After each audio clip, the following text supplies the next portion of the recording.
안녕하세요. 사연에 빠지다의 DJ 민영입니다. 오늘도 두 가지 사연 준비되어 있으니 재미있게 들어주시고요. 구독과 좋아요 버튼도 꼭 눌러주세요. 그럼 오늘의 사연 함께 시작해 볼게요. 안녕하세요. 저는 올해로 딱 70이 된 이제는 아줌마 소리를 듣기도 민망해진 여자입니다. 일찍부터 장사를 시작해서 이 나이 먹도록 장사 말고는 제대로 뭘 해본 적이 없는 사람이기도 하죠. 배운 것도 많지 않고 내세울 거라고는 많지 않지만 그래도 하나 있는 아들을 보며 모진 세월 굳건히 헤치며 살아왔습니다.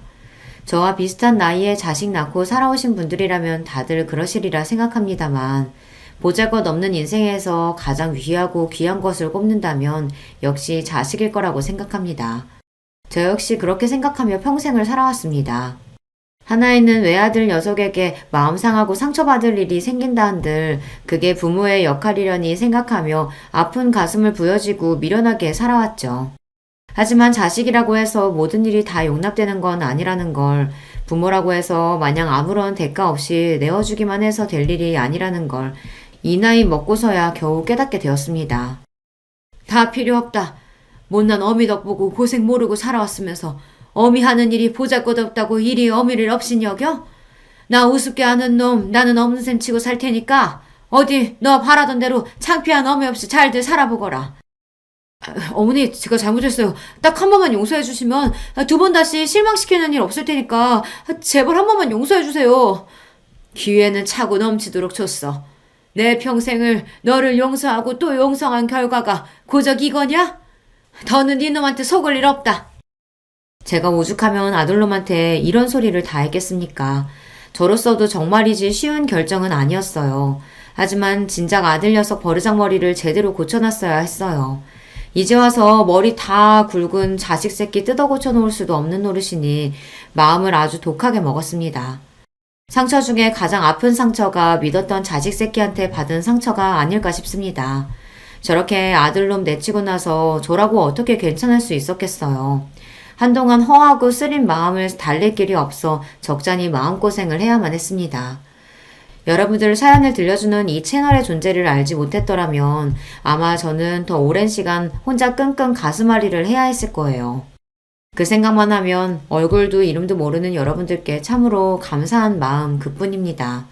제 속마음 털어놓을 곳으로 이 채널을 선택한 것 역시 그런 감사한 마음에서 비롯된 것이라고 할 수 있겠죠. 도대체 무슨 일로 하나이는 피부치한테까지 저리 매정하게 돌아선 건지 지금부터 제 사연을 들려드리고자 합니다. 저는 형제 많은 집안의 셋째 딸로 태어났습니다. 세간에서는 얼굴도 안 보고 데려간다는 귀한 셋째 딸이라고들 하지만 실상 저는 그리 귀하게 자란 편은 못 됩니다. 위로는 많은 동생들 건사한다고 항상 날이 서 있던 언니 오빠가 있었고 제 밑으로도 줄줄이 동생이 셋이나 되었으니까요. 중간에 낀 제 신세는 늘 어정쩡하게 짝이 없었습니다. 그렇다고 제 목 야무지게 잘 찾아먹는 야무진 성격도 못 되어서 그 많은 식구들 속에서도 항상 소외감을 느끼며 자랐던 것 같습니다. 공부를 잘했다고 한들 빠듯한 집안 형편에 맞이도 아니고 중간에 낀 저한테까지 기회가 주어졌을 것 같지 않습니다만 어차피 공부에도 별 소질은 없었어요. 그러니 애초에 제게 주어진 선택지는 그리 많지 않았습니다. 고등학교를 졸업하자마자 곧장 시집을 가거나 공장에 취업해서 집안 살림에 보탬이 되거나 둘 중 하나였죠. 그나마 고등학교라도 끝까지 다니게 해준 것만으로도 감지덕지해야 할 판이었어요. 하지만 어린 나이에 덜컥 시집을 가는 것도 무섭더라고요. 그리 크게 형제지간의 정을 느끼지 못하며 자란 형제 자매들에게 저 한 몸 희생해가며 뒷바라지에 인생을 허배하고 싶지도 않았습니다. 그래서 고등학교를 졸업하자마자 친구 따라 타지로 나가 곧장 취업을 했습니다. 일부러 숙식 제공까지 가능한 기숙사형 공장에 들어가서 처음 한 해는 죽어라고 일만 해서 돈을 모았습니다. 고작 고등학교 졸업하고 아무것도 할 줄 모르는 여자애한테 숙식까지 제공하는데 돈을 뭐 얼마나 줬겠습니까? 기숙사 시설도 열악하기 짝이 없었어요. 겨울에는 난방도 제대로 안 되고 여름에는 푹푹 찌고 말 그대로 그냥 맨바닥이나 다름없는 공장 한 구석에 지붕만 덮어놓은 곳이었어요. 그래도 쥐꼬리만한 월급이나마 악착같이 모아 친구랑 단칸방을 하나 얻어 나와 살게 되니 조금은 숨통이 트였습니다. 둘이 발 뻗으면 남을 공간은 없는 곳이었지만 태어나서 이렇게 적은 인원이랑 방을 써보는 것도 집을 나와서가 처음이었어요. 항상 형제들 몸에 켜켜이 쌓여 발디딜 틈도 없는 곳에서 잠을 잤으니 항상 제대로 자지 못해서 한낮에도 꾸벅꾸벅 졸기 일쑤였죠. 그럴 때마다 밤에 안 자고 뭐 했냐고 구박받기가 일쑤였고요. 비록 초라한 공간이었지만 어린 날 꿈을 꾸기에는 충분한 공간이었어요. 남편을 처음 만난 것도 바로 그 즈음이었습니다. 남편도 본가에서 나와 인근 공장에서 일을 하던 사람이었어요. 친구통에 처음 만난 자리에서 수더분하고 꾸밈 없는 차림에도 눈빛이 맑았던 게 인상이 남아있습니다. 그 사람도 저처럼 형제 많은 집안에서 넷째 아들로 자라나면서 부모 관심 제대로 못 받고 가난 속에서 항상 마음이 허기져 있던 사람이었습니다. 그 사람 얘기를 들을 때마다 꼭 제 마음속을 끄집어낸 것 같아 뜨끔할 때가 많았어요. 식구는 많았지만 정작 의지할 만한 사람은 아무도 없었다는 것조차 저와 그대로 닮아있던 사람이었습니다. 머지않아 그 사람과의 사이는 아주 가까워지게 되었죠. 인주 씨나 저나 하늘 아래 마음 둘 것 없는 사람들끼리 지금이라도 서로 의지해서 살다 보면 그래도 잘하면서 부족했던 것들 조금씩은 채워줄 수 있지 않겠어요? 다른 건 몰라도 절대 혼자 남겨졌다는 생각 들지 않도록 노력할 테니까 인주 씨도 제게 그런 사람이 되어주셨으면 좋겠습니다. 투박한 청혼이었지만 그보다 더 진실한 말도 없다고 생각했습니다. 그때 이미 제 뱃속에 저희의 아들인 정우가 들어있었습니다. 없는 형편에 다른 사람 하듯이 결혼식은 언감생심 꿈도 꾸지 못했고 그나마 가진 옷 중 가장 깔끔한 옷을 입고 사진관에 가서 기념사진 한 장 박는 것으로 결혼식을 대신했습니다. 집 나온 이후 거의 을절하다시피 한 각자의 본가에는 구두로 결혼 소식만을 전했습니다. 다른 자식들 건사하느라 여전히 삶이 팍팍한 양가 부모님들이 저희를 따로 찾을 일은 그 후에도 없었습니다. 비록 반지하 단칸방에서 꾸린 신혼집이라고 하기에도 민망한 신혼살림이었습니다만 그럼에도 행복했습니다. 가진 것은 없어도 서로 줄 수 있는 가장 좋은 것을 서로에게 아끼지 않는 저희였어요.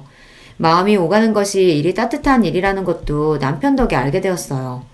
나날이 부풀어 오르는 제 배 때문에 더는 공장 일을 나갈 수 없어 없는 살림이 더욱 빠듯해졌지만 부족하면 아끼고 모자라면 욕심 줄여가며 소박하게 지냈습니다. 그렇게 저희 두 사람이 서로 의지하며 신혼을 보내던 중 기다리던 아이가 태어났습니다. 바르게 커달라는 부모의 바람을 담아 정우라는 이름을 붙여주었어요. 아이가 뱃속에 있을 때도 그랬지만 아이가 태어나고 나니 느껴지는 책임감의 무게가 남달랐습니다. 저희 부부 모두 많은 형제들 사이에서 무관심 속에 방치되는 상처를 경험해 보았기 때문에 처음부터 자식을 많이 낳고 싶은 생각은 없었습니다. 저희가 저희 능력에서 감당할 수 있을 만큼만 낳아서 줄 수 있는 사랑을 다 쏟고 싶었어요. 아직 가난하기 이를 데 없는 저희였기에 형편이 덮이지 않는 이상 정우는 저희의 유일한 자식이 될 터였습니다. 그만큼 더욱 소중한 아이였어요. 아직 저는 몸푼 지 얼마 되지 않아 일을 나가기는 무리였으니 남편이 제 몫만큼 더 힘을 낼 수밖에 없었어요. 제가 정우 낳고 느꼈던 책임감의 무게 이상으로 막중한 임무를 짊어진 남편이었습니다. 나는 절대로 우리 정우한테 내가 느꼈던 비참한 감정 느끼면서 자라게 만들지 않을 거야. 내 아버지가 그랬던 것처럼 낳아놨으니 할 일 다 했다는 듯이 자식 내팽개치지 않고 내 자식 늘 좋은 것 해주지는 못하더라도 하고 싶은 거 하고 사는데 망설이지 않도록 노력할 거야. 그걸 위해서라면 내 한 몸 부서지는 것도 아깝지 않아. 남편은 자신의 말을 증명이라도 하듯 예전보다도 일을 늘려 몸이 부서져라 열심히 노력했습니다. 원래도 타고나길 성실한 사람이었으나 아버지가 되었다는 책임감은 남편의 지친 몸을 다시금 일으키는 원동력이 되어주었어요. 저도 아직 채 돌아오지 않은 몸 상태와 아직은 24시간 옆을 지켜야 하는 갓난쟁이 아들을 돌보는 정신없는 와중에도 아름아름 부업거리를 물어다가 푼돈이나마 가게에 보탰습니다. 비록 남편은 아이 키우느라 살림하느라 정신없이 바쁜 와중 부업까지 하는 제 아내를 늘 안타까이 여겼지만 말이에요. 내가 부족해서 아직 몸조리도 제대로 못한 당신 이런 일까지 하게 만드네. 앞으로 고생 안 하게 해주겠다고 해놓고 도리어 더 고생시키는 것만 같아 미안해. 무슨 그런 말을 해요. 나도 하고 싶어서 하는 거야. 밖에서 하루 종일 제대로 앉을 틈도 없이 일하는 당신에 비하면 집에서 편하게 소일거리나 하는 내가 고생은 무슨 고생이야. 나 하나도 고생스러운 거 없으니까 미안하단 소리 하지 말아요. 남편은 안쓰럽게 바라보긴 했지만 그건 꼭 남편 미안해하지 말라고 한 소리만은 아니었어요.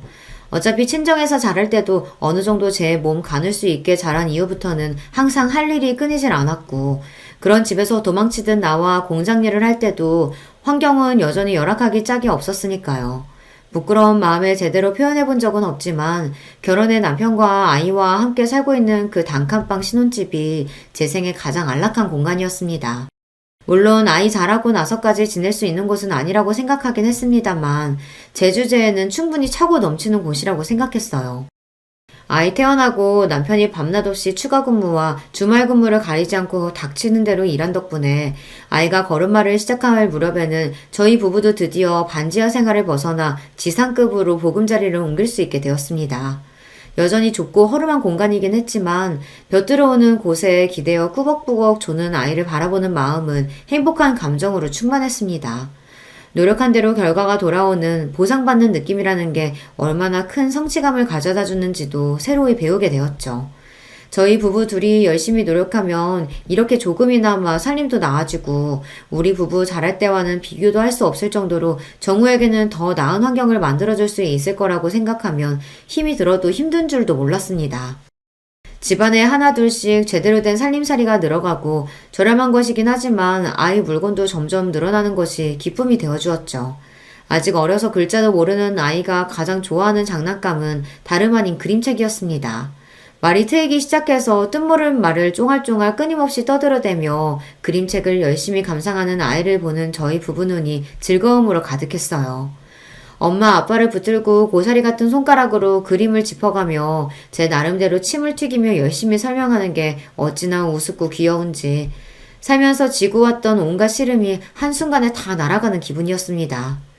공장 직원들 그 누구보다 열심히 일하며 곤란한 일도 마다하지 않던 남편의 노고를 인정받아서였는지 남편은 승진도 하게 되었습니다. 공장 생산직으로서는 이 젊은 나이에 승진이라니 흔치 않은 일이었습니다. 그간의 남편의 노력이 빛을 발한다는 생각이 들자 기쁨에 눈물이 났어요. 여보, 당신 정말 고생 많았어요. 우리 정우 낳고 얼마나 당신이 고생했는지 알아. 당신 같은 아빠가 또 어디 있겠어. 가끔은 내 자식인데도 당신 같은 아버지의 자식이라는 생각에 정우가 부러울 때가 있어. 당신 지금도 충분히 잘하고 있으니까 이제 마음의 짐 좀 내려놓고 우리 조금 편하게 지내요.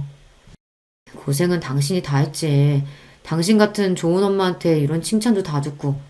그래도 내가 지금까지 헛산 건 아닌가 보다. 승진하고 조금이나마 월급도 올랐고 당신 말대로 이제는 숨통도 좀 튀어가면서 우리 정우 크는 것도 보고 주말에는 정우 데리고 나들이도 나가면서 우리도 다른 사람들 사는 것처럼 한번 살아보자. 고생 많았어요, 여보. 제 생에 그때가 가장 아름다운 시절이 아니었을까 싶어요.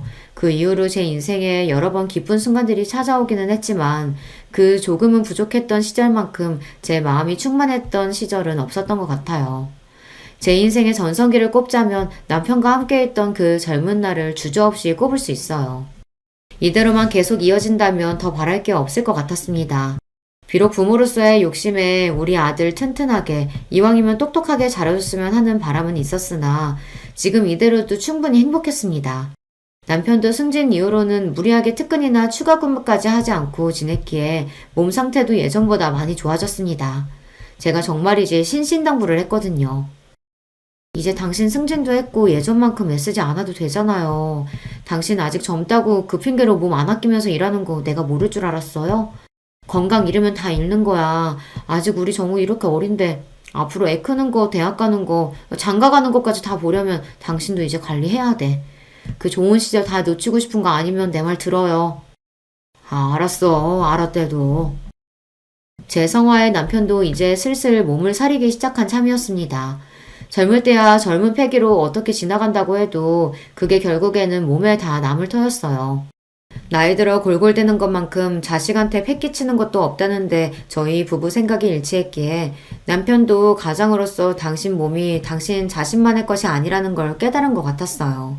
스스로를 아낄 줄 모르는 사람이기에 이렇게나마 자신의 몸을 돌볼 줄 아는 사람이 되었다는 사실이 뿌듯했습니다.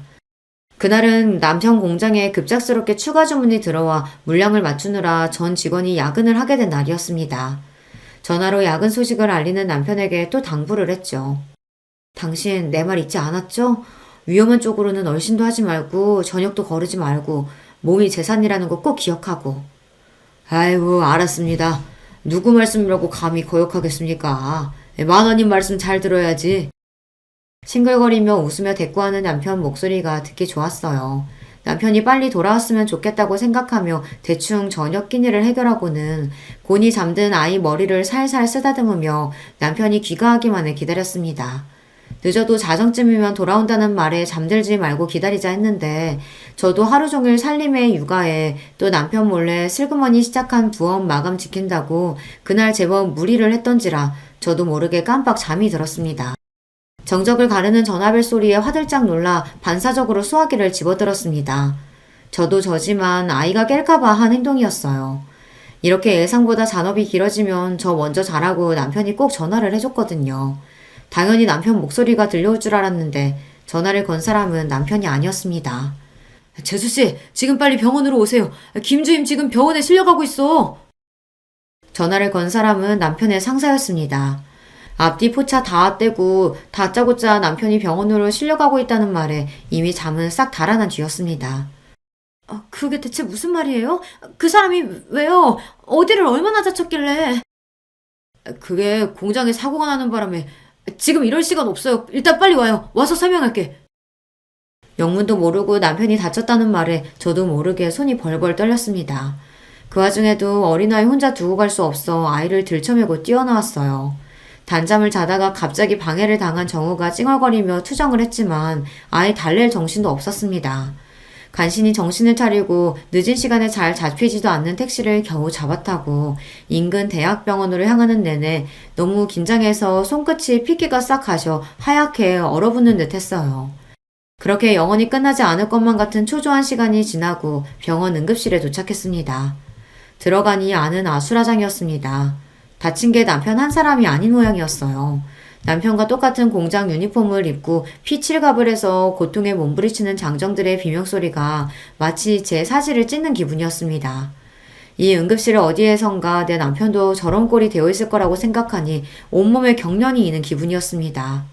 뭘 알아서 그런 건 아니겠지만 아수라장 같은 응급실 상황에 아이도 적잖게 놀란 모양인지 빽빽 울어대기 시작했어요.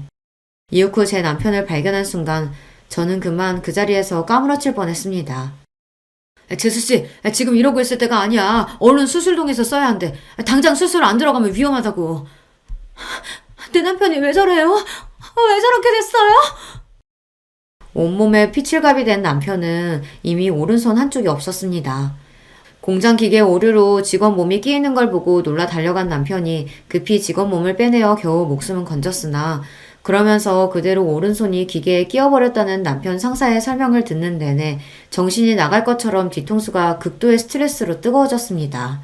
이미 흘린 피의 양이 상당했어요. 벌벌 떨리는 손으로 수술 동의서를 쓰는 와중에 출혈이 너무 많아 결과를 장담할 수 없다는 의료진의 설명을 들었습니다. 선생님, 제발 살려주세요. 우리 남편 좀 제발 살려주세요. 급히 수술실로 향하는 남편의 남은 왼손을 벌벌 떨며 간신히 부여잡았습니다. 이미 모든 생명의 신호가 빠져나간 듯 얼음장이 된 손에 소스라치게 놀라면서도 단 1초라도 그 손을 더 잡으려고 안간힘을 썼습니다. 그 손을 놓치면 당장이라도 남편이 제가 따라갈 수 없는 먼 곳으로 저랑 정우만 두고 떠나버릴 것 같았어요. 그러는 와중에도 의식이 완전히 나가진 않았는지 제대로 된 말 한마디 못하면서도 고통에 신음을 흘리는 남편을 보는 제 가슴이 와르르 무너져 내렸습니다. 그 위태로운 와중에도 남편의 눈동자가 저를 찾는 것 같았어요.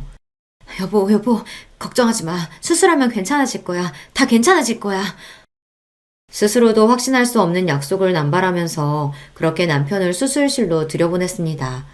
그리고는 지난한 기다림이 시작되었어요. 남편이 나오길 기다리는 와중에도 사건 경위니 뭐니 하면서 공장 직원들과 경찰로 보이는 남자들이 끊임없이 드나들었으나 사실 뭐라고 말했는지도 제대로 못 알아들었어요. 제 정신은 온통 수술방 너머 남편에게만 쏠려 있었습니다. 그러는 동안 정우가 자지러지도록 우는 것조차 알아채지 못해 결국 공장 직원 하나가 포대기에서 아이를 빼내 달래고 있었어요. 그 끔찍한 밤을 그대로 꼴딱 세우고 동이 틀 무렵에야 수술실 문이 열렸습니다. 죄송합니다. 김태훈 씨 수술 중 과다출혈로 사망하셨습니다. 안 돼. 안 돼! 제 입에서 나온다고는 스스로도 믿을 수 없는 짐승 같은 울부짖음이 튀어나왔어요. 이 현실이 도저히 믿기지가 않았어요. 남편 출근길을 배웅하던 게 채 하루도 지나지 않았는데 그 사람이 이제 산 사람이 아니라뇨. 이걸 어떻게 받아들일 수가 있겠습니까? 제가 믿든 믿지 않든 잔인한 시간은 여전히 공평하게 흘러 여러 일들이 순식간에 휘몰아치기 시작했습니다. 사고의 책임이 사측에 있었기에 제가 정신을 놓고 있는 와중에도 남편의 빈소가 차려지고 사고 보상을 비롯한 복잡한 말들이 끊임없이 오갔습니다. 재수씨, 힘드시겠지만 정신 바짝 차리셔야 돼요. 정우 봐서라도 정신 놓으시면 안 돼요. 남편 잃고 어린 것과 남겨진 저를 안타까이 여겨 애타게 말하는 충고조차 받아들이기 어려웠어요. 그러는 내내 정우는 남편 동료 아내 품에 안겨 있었어요. 제가 미친 듯 울부짖다 까무러치기를 여러 번 반복하는 동안 그런 엄마를 보고 공포에 질린 아이가 더는 제 곁으로 다가오지 않았습니다. 그렇게 정신을 차리지 못하는 와중에 남편의 장례가 끝났습니다. 차가운 땅 속에 남편을 묻고 이윽 후 집으로 돌아왔습니다. 며칠 집을 비우지도 않았는데 방바닥이 싸늘하게 식은 것처럼 꼭 무덤처럼 느껴졌습니다. 며칠 전만 하더라도 더없이 따뜻했던 우리의 공간이 낯설게 느껴지자 비로소 홀로 남은 것이 실감이 났습니다. 그렇게 비통함 속에서 남편을 떠나보내야만 했어요. 정신을 놓고 울다가 그런 와중에도 아이 밥은 먹여야 해 억지로 몸을 일으켜 아이 밥만 주고 저는 식음을 전폐하기를 며칠이 지나고 나니 더는 제 몸도 견뎌내지를 못하더라고요. 결국 정신을 놓은 제 발치에서 아이가 세상이 떠나가라 울기 시작했습니다. 그제야 간신히 정신을 차렸습니다. 아이 아빠 잃은 지 얼마나 지났다고 저까지 잃게 만들 수는 없었어요. 정우야 미안해. 엄마가 잘못했어. 엄마가 잘못했어, 정우야. 그렇게 아이를 끌어안고 애가 끊어질 듯 펑펑 울면서 우리 정우 보란듯이 번듯하게 키워 장성하기 전까지 다시는 아이 앞에서 울지 않으리라 다짐했습니다. 양가 인연 끊긴 지 오래인 마당에 아이가 의지할 곳이라고는 이제 오로지 저 하나뿐이었어요. 무슨 짓이든 해서 이 아이 제대로 키워내는 것만이 제 삶의 원동력이었습니다. 사고로 간 남편 앞으로 남겨진 약간의 보상금 외에 제게 남은 것이 별로 없었습니다. 지금 살고 있는 집도 자가가 아니었고 알뜰하게 모은 남편 월급이 떨어지면 당장 먹고 살 길이 막막할 판이었어요. 그렇다고 저 어린 거 집에 놓고 마냥 일자로 구하러 다닐 수도 없었습니다. 아이 낳으면서 공장도 그만둔 지 오래니 다시 돌아갈 직장이 있는 것도 아니었습니다. 그날부터 주먹밥을 빚어다 아이를 들쳐업고는 새벽에 무작정 인근 터미널로 향했습니다. 허가받고 장사하는 것도 아니니 터미널 관계자한테 쫓겨나기도 부지기수였습니다. 하지만 오늘 하루 벌지 않으면 앞으로의 생활을 장담할 수 없었어요. 쫓겨나도 다시 몰래 들어가고 또 다시 몰래 들어가고 악착같이 주먹밥을 다 팔 때까지 자리를 떠나지 않았어요. 그렇게 얼마간 주먹밥 장사를 하다 보니 버스 기사분들 중에서도 슬슬 단골 손님이 생겨나기 시작했습니다. 젊은 세대기 손맛이 참 야무지네. 여기 이렇게 아름아름 장사하는 분들 여러 계신데 세댁 주먹밥이 제일 맛있어. 제 딱한 사정을 알고 안타까워하시는 분들도 계셨어요. 온 손이나마 녹이라고 따뜻한 음료를 건네주시기도 하셨습니다. 이른 시간에 아이까지 들쳐업고 고생스러워서 어째요. 이거라도 좀 마셔요, 애기 엄마. 여느 때처럼 정우를 얻고 장사를 하고 있는데 어떤 아주머니 한 분이 제 곁으로 오셔서는 말을 거셨어요. 젊은 아기 엄마가 솜씨가 제법이네. 내가 이 인근에서 김밥집을 하는데 사람이 말도 없이 갑자기 출근을 안 해서 요새 여간 고역이 아니야. 그래도 여기서 장사하는 것보다야 수입이야 환경이나 훨씬 나을 텐데 어때? 나 따라가 볼래요? 망설일 이유가 없었습니다. 곧장 아주머니를 따라갔더니 터미널 근처에 김밥집이었어요. 말이 김밥집이지 식사하시고 가시는 손님도 제법 있어 안쪽에는 식사 준비하시는 이모님들도 계셨어요. 저를 즉석에서 데려가신 아주머니는 그 김밥집 사장님이셨어요. 주방 아주머니들은 다 찾고 애기 엄마는 여기서 계속 김밥만 말아주면 돼요. 할 수 있죠? 그럼요, 잘할 수 있어요. 그렇게 아이 들쳐업고 정신없이 김밥을 싸기 시작했어요. 터미널 근처라 그런지 이른 시간부터 손님이 끊임없이 들이닥쳤습니다. 홀에서 식사하시는 분들도 간간히 계셨으나 다들 바쁜 시간에 차 안에서 끼니를 해결하는 분들이 많아 김밥이 정말 많이 나갔습니다. 신들린 듯이 김밥을 싸다 사장님 부르시는 소리에 겨우 눈만 들어 사장님을 쳐다보았어요. 어머, 내 정신 좀 봐. 아직도 애기를 들쳐업고 있어. 아니, 이러다 몸살 나, 애기 엄마. 괜찮아요. 저 계속 일할 수 있어요. 아니, 내가 뭐라고 하려는 게 아니라 저쪽에 애들끼리 놀고 있으니까 좀 맡겨두라고, 응? 혹시나 아이 딸렸다고 겨우 얻은 일감 뺏길까봐 방어적으로 구는 제가 안쓰러우셨는지 안쪽 구석방으로 아이를 데려가시는 사장님이셨어요. 이 시간에 일어나 나오는 여자들 사정이 다 거기서 거기였는지 방 안에는 저희 정우보다는 조금 자란 아이들 여럿이 이미 모여 저들끼리 놀고 있었습니다. 이 일자리 꼭 얻어내야 한다는 생각에 힘든 줄도 몰랐던 몸에 그제야 긴장이 풀렸는지 피로가 확 몰려왔습니다. 그렇게 그날 하루에만 김밥을 300줄은 좋게 싼 것 같아요. 보다시피 우리 집은 김밥 손님이 대부분이야. 그래서 애기 엄마처럼 손 빠르고 야무진 사람이 제일 필요해. 오늘 일하는 거 보니까 걱정할 필요 없겠네. 내일부터 여기로 출근해요. 아이 맡길 곳 없으면 마땅한 곳 찾을 때까지 당분간 아이 데리고 와도 괜찮아. 감사합니다. 정말 감사합니다, 사장님. 그렇게 생각지도 못했던 김밥 장사를 시작하게 되었어요. 제가 그래도 요리는 좀 하는 편이거든요. 김밥이나 주먹밥 정도는 별로 어려울 것도 없었습니다. 쉬는 날에 근처 유치원에 거의 사정사정해서 아이 맡길 곳도 간신히 찾았습니다. 지금이랑은 다르게 결혼하고 일하는 여자들이 드무니 어린이집 같은 건 있지도 않을 때였어요. 우리 정우는 유치원에 들어가기 아직 1살 어린 날이었으나 제 사정이 워낙 딱하니 그냥 지나치기가 힘드셨던 모양이에요. 돌이켜 생각해보면 그렇게 주위 사람들의 도움을 받아 간신히 그 힘든 시절을 지나올 수 있었어요. 모두 참으로 감사한 인연들입니다. 그렇게 스쳐 지나가는 인연일 줄 알았던 김밥집 사장님과는 평생의 인연으로 이어졌습니다.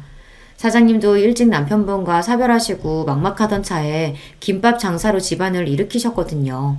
저 또한 그때 이후로 지금까지 김밥으로 먹고 살고 있으니 질긴 인연의 시작인 셈이었죠.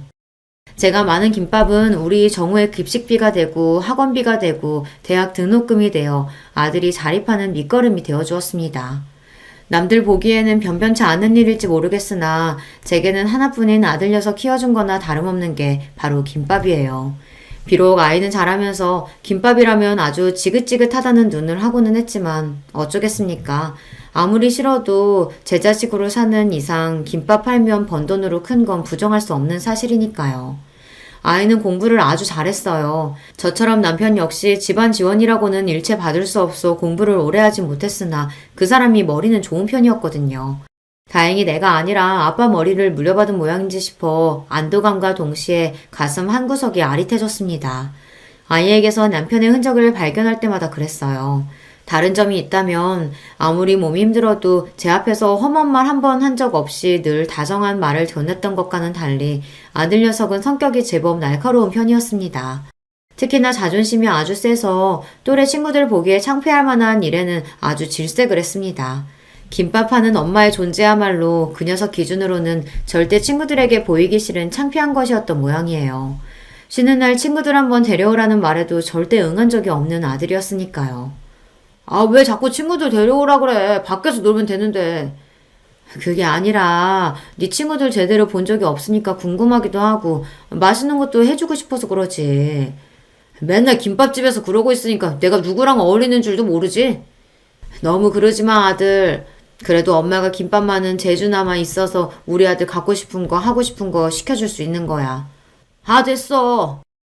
사춘기가 심해질수록 김밥이라면 치를 떠는 아들이었습니다. 어릴 때는 그래도 엄마가 싼 김밥 입에 넣어주면 곧잘 받아먹던 녀석이 언제부턴가는 김밥에는 입도 대질 않더라고요. 다른 사람이 김밥집에서 일하는 저를 무시하는 데에는 조금의 부끄러움도 없이 당당하던 제가 아들 녀석 태도에만큼은 그럴 수가 없더라고요. 제가 가장 소중한 이가 저를 부끄럽게 여긴다는 게 저로서도 너무 창피한 일이었으니까요. 상처받지 않았다고 하면 거짓말일 겁니다. 김밥 싸는 게 뭐가 부끄러운 일이라고 저렇게까지 기겁을 하나 싶으면서도 남편 없이 아들을 키우는 홀어머니로서의 자격지심인 건지 해준 것보다 못해준 것들이 더 가슴에 남아 아들에게 쓴소리 한번 하기가 쉽지가 않더라고요. 그때 마음을 굳게 먹고 아들놈 버릇을 잡았더라면 결과가 좀 달라졌을까요? 비록 내 새끼는 어미 하는 일을 부끄럽게 여기지만 정작 같이 일하는 사람들한테는 제법 인정을 받았습니다. 내가 살면서 먹은 김밥 연결하면 한반도 한 바퀴는 우습게 둘러쌀 텐데 그런데도 자기보다 김밥 맛있게 싸는 사람은 본 적이 없어. 사장님도 참 사람 민망하게 또 그러신다. 어머, 얘는 내가 없는 소리 하는 줄 아나 봐. 진짜라니까? 제 가게 독립을 도와주신 것 역시 사장님이셨어요. 저야 뭐 김밥이나 말 줄 알았지 상권이니 가게 등록이니 하는 건 문외한이나 다름없었습니다. 사장님 안 계셨으면 내 가게 장만은 언감생심 꿈도 못 꿀 일이었어요. 첫 만남부터 지금까지 그분께는 그저 감사하고 또 감사할 따름입니다. 가게 규모는 작았으나 사장님이 특별히 찍어주신 목 좋은 곳에 자리를 잡아 그런지 제 김밥집은 금세 손님들 입소문을 탔습니다. 독립하면서 그동안 구상했던 새로운 김밥 메뉴들도 함께 팔기 시작했거든요. 지금이야 이것저것 재료가 풍부하게 들어간 프리미엄 김밥들이 일반화되었지만 저 가게 시작할 때만 하더라도 김밥은 흔히들 생각하는 기본 김밥이 전부였어요. 거기에 묵은지를 넣은 김밥이나 쌈밥 비슷한 김밥 메뉴를 내서 팔기 시작하니까 인근 여학교 학생들 반응이 아주 좋더라고요. 태어나서 먹어본 김밥 중에 이모김밥이 제일 맛있어요. 어떻게 이런 김밥을 싸실 생각을 다 하셨어요? 신기해요, 진짜. 그래? 맛있어? 우리 딸내미들 많이 먹어. 정작 제 아들한테서도 인정받지 못하는 제 김밥을 추켜 세워주는 학생들 덕에 힘이 나서 더 신나게 장사를 할 수 있었답니다. 그 친구들이야말로 제 김밥집 2호점, 3호점을 탄생시킨 1등 공신들이에요. 지금도 그 시절을 떠올리면 신명나게 김밥을 말던 제가 떠올라 웃음이 나오곤 해요. 김밥 싫어하는 것과는 별개로 공부 욕심도 많고 그만큼 공부를 잘하기도 했던 아들은 제 할 일은 알아서 잘 찾아서 했어요. 일찍부터 법조인으로서의 꿈을 키우던 아들은 재수 끝에 인근 국립대 법대에 합격했고 곧장 변호사 시험을 준비했습니다. 아들, 판사나 검사는 생각 없고 변호사만 하고 싶어? 변호사 돼야 돈을 잘 벌지. 제가 보기에도 아들은 법조인으로서의 사명감보다는 돈 많이 버는 직업 중 가장 번듯해 보이는 직업을 택한 것 같았어요. 그렇다고 의사가 되기에는 심약한 구석이 있는 아이였어요. 징그럽다고 내장 음식도 안 먹는 녀석이었습니다. 엄마 고생하는 것에 비해서는 제법 곱게 자란 편이었죠. 지금 생각해보면 녀석이 그리 곱게 자랄 수 있었던 것도 다 내 덕인데 항상 아들 앞에서는 왜 그렇게까지 주눅이 들어 살았나 몰라요. 제 아버지 그리 일찍 보낸 게 제 잘못도 아닌데 말입니다. 사법고시 준비하면서 안 그래도 예민했던 아들 녀석 신경이 더욱 날카로워졌습니다. 벌써 동기 중에 합격자가 나왔다는 소리를 들으니 어지간히 애가 탔던 모양이에요. 아들, 너무 스트레스 받지 마. 아직 엄마 돈 벌고 있고 네 뒷바라지 하는데 무리 없으니까. 응? 떨어지라고 무슨 고사지네? 하루라도 빨리 아들 합격하길 바라야지. 그게 무슨 소리야. 시험에 대한 부담감을 내려놓으라고 한 말에 발끈하는 아들한테 서운한 마음이었으나 저도 오죽하면 그럴까 싶어 서운함을 애써 꾹꾹 눌렀습니다. 그렇게 쌓인 감정이 저도 모르게 저를 좀먹는 줄도 모르고 그때는 그저 자식을 위해 인내하는 게 능사라고 여겼습니다. 자식이 엇나갈 때 바로 잡아주는 것 역시 부모의 역할이라는 걸 너무 늦게 깨달았어요. 그래서 아들이 드디어 바라고 바라던 변호사가 되었던 날은 기쁨도 기쁨이었지만 안도감을 더 크게 느꼈던 것 같습니다. 이제 저도 숨통 좀 트였으니 녀석 눈치 볼 일이 좀 줄어들지 않을까 싶었던 것 같아요. 참 아들 눈치를 어지간히도 봤네요. 변호사가 되자마자 아들은 아주 바쁘게 지냈습니다. 어디 취직을 한 게 아니라 하도 성화를 부려서 변호사 사무실 개업을 해줘서 아직 그리 바쁠 때는 아니라고 생각했는데 알고 보니 주말마다 선을 보느라 바쁜 아들이었어요. 변호사 된 지 채 1년도 되지 않아 며느리 될 아이라고 데려온 아이는 피아노과를 졸업한 유복한 집안 따님이었습니다. 사업하는 집안 외동딸이라고 하더라고요. 말이 결혼이지 아들 본인이 대릴 사이를 자처한 거나 다름없는 결혼이었어요. 평생 아들이 원하는 게 남복이 번듯해 보이는 겉모습이었으니 변호사 되자마자 자기 눈에 차는 조건 가진 이와의 결혼으로 그걸 이룬 거였죠. 저희 어머니께서는 요식업에 종사하고 계세요. 지금은 업장도 여러 개 가지고 계시고 덕분에 저도 고생 모르고 공부할 수 있었죠. 상견례라고 나가서는 사돈딸 분들께 인사한 뒤로 제대로 대화조차 나누지 못했습니다. 그래도 제가 자기 어미인데 아무렴 자기한테 해댈 소리를 하겠습니까? 그럼에도 제 입에서 혹여나 김밥 소리라도 튀어나올까 싶어 한사코 요식업이라는 단어를 강조하는 아들을 보니 그만 씁쓸한 기분이 들었어요. 제 어미가 그 고생을 해가며 자식 새끼 변호사까지 만들어줬더니 돌아오는 대접이 겨우 이건가 싶어 서러웠어요. 하지만 그런 마음을 드러낼 자리가 아니었습니다. 지금껏 아들에게 서운한 일들을 나열하자면 끝도 없었으나 그래도 그만큼 제대로 된 가족에 대한 결핍이 얼마나 컸으면 저 녀석이 자기가 가진 것에 만족할 줄도 모르고 저렇게 그럴싸한 겉모습에 집착하게 되었을까 싶어 애처로운 마음이 들었습니다. 어찌되었든 제 새끼가 아닙니까? 제 새끼 허물 감싸는 걸 유일하게 남은 부모인 저 아니면 또 누가 하나 싶었어요. 그럼에도 녀석이 생각하는 제대로 된 가족에 어미인 저는 결코 들어가지 못했다고 생각하면 여전히 서운한 마음을 달랠 길이 없었지만 말입니다. 며느리 된 아이는 좋게 말하면 새침하고 제가 느낀 바로 있는 그대로 표현하자면 깍쟁이 같은 면이 있는 아이였어요. 결혼하고 시어머니인 저와는 대놓고 거리를 두려워하는 것 또한 그랬습니다. 아무려면 있는 집에서 유일한 딸 자식으로 자라면서 아쉬울 것 없이 살았을 텐데 자기 보기에 별거 아닌 사람처럼 보이는 시어머니 시집살이를 하고 싶었겠습니까? 하지만 애초에 며느리 시집살이 시킬 생각이라고는 눈꼽만큼도 없었던 제 입장에서는 다소 억울한 일이었습니다. 어미 된 입장에서 자식한테 해준 것으로 생색내는 것만큼 없어 보이는 것은 없지만 그래도 그런 대접을 받기에는 제가 아들내외에게 베푼 것들이 적지 않았습니다. 처음에는 사업하는 집안이라길래 그래도 있는 집에 장가가니 아들 살림이 좀 피지 않을까 기대를 한 것도 있었어요. 그래서 신혼집 해달라고 당당하게 요구하는 아들 말에 어이가 없었죠. 너 사무실 얻어준 지도 얼마 안 됐는데 신혼집까지? 너 번 건 다 어쩌고. 그리고 그 댁도 자식한테 아낄 집으로 보이진 않던데. 사무실 개업한 지 얼마나 됐다고 집 얻을 돈까지 마련했겠어. 그러면 그 집에다 신혼집 해달라고 할 셈이었어? 채령이 귀한 댁에서 모셔오는 판에 어부와도 부족한데 그럼 거기다 신혼집까지 해달라고 하라고? 그게 무슨 경우야. 그러는 너는 나한테 무슨 빚을 졌다고 집 해달라는 말을 과자 사달라는 말처럼 하는 건가 잠깐 기가 찼습니다. 제 놈이 저한테 하는 말은 그럼 무슨 경우란 말입니까? 아들 결혼을 준비하면서 마음 다칠 일이 적지 않았던 터라 저도 이제 마냥 예전처럼 억누르기만 하기가 힘들더라고요. 그런 제 마음은 제 마음이고 그렇다고 결혼 얼마 남지도 않았는데 아들 부부를 길바닥에서 자게 할 수도 없고 결국 제가 한 번 더 져주고 말았습니다. 그러면서 며느리에게 감사 인사 한 번을 제대로 들은 적이 없는데 생색낼 생각은 없지만 그렇다고 대놓고 집까지 해준 시어머니 배척하는 건 너무 얌체 같잖아요. 받을 건 다 받아놓고 볼일 다 봤다고 입 싹 닦는 거 아닙니까? 며느리에 대한 인상이 좋을래야 좋을 수가 없었어요. 그리고 그런 며느리 행동을 용인한 게 바로 아들놈이었습니다. 남의 자식 욕할 게 하나 없었다는 뜻이죠. 그러고 보니 아들 장가를 보냈는데도 며느리를 볼 일은 소원하기만 했습니다. 저도 저 달가워하지 않는 사람 굳이 억지로 얼굴 본 마음은 없었어요. 그러다 보니 서로 직접 연락할 일도 없었습니다. 뒤늦게 며느리 생일이 지난 걸 알게 된 것도 그래서였어요. 아이들 결혼시킬 때 생년월일을 받아놓긴 했는데 워낙 연락할 일이 뜸하다 보니 저도 장사하랴 바쁜 와중에 그걸 일일이 기억하지를 못한 거죠. 뒤늦게 며느리 생일이 지났다는 걸 알고 조금 부끄러워졌습니다.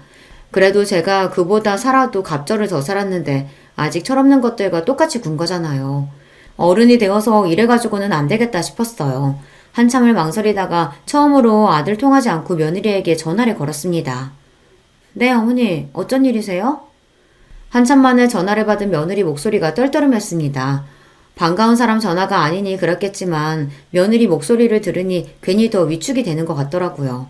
애써 용기를 내서 말했습니다. 채령이 너 얼마 전에 생일이었더구나.